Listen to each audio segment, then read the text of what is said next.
the epilepsy community, we're tremendously grateful to have robust research on the effect of seizure medications during pregnancy. We're very fortunate that there have been international registries that have followed pregnant persons with epilepsy taking seizure medication throughout their pregnancies.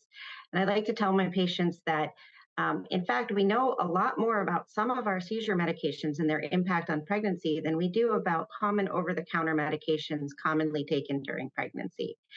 So we have a lot to discuss and a lot we can really help patients understand about the risks versus benefits of certain seizure medications during pregnancy. However, whenever we do research, we have to pick certain focal points, outcomes to focus on in the research. And so one of the best studied outcomes for seizure medications in pregnancy is the risk of major congenital malformations.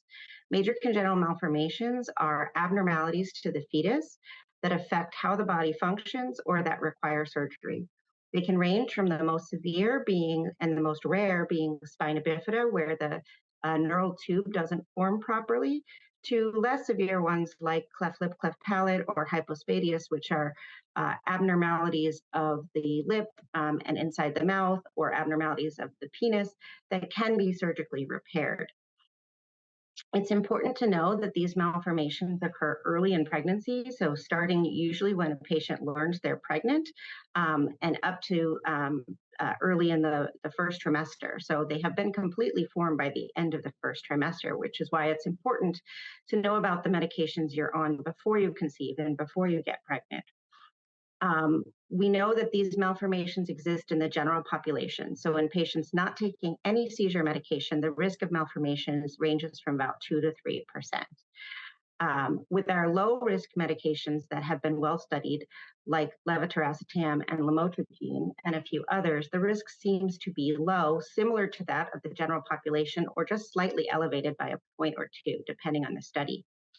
However, other medications, in particular valproic acid, seem to have a much higher risk when it comes to physical structural malformations in the infant, called major congenital malformations.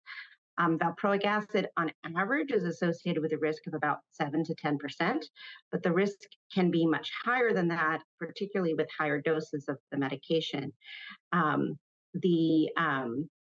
Valproic acid can also be specifically associated, though still at low risk, but associated with a risk of neural tube defects or spina bifida. It is important to know that you can screen for these malformations in pregnancy. When we do detailed ultrasounds at 18 to 20 weeks, they tend to be very good at picking up the most severe malformations like spina bifida. But not all malformations can be detected by ultrasound.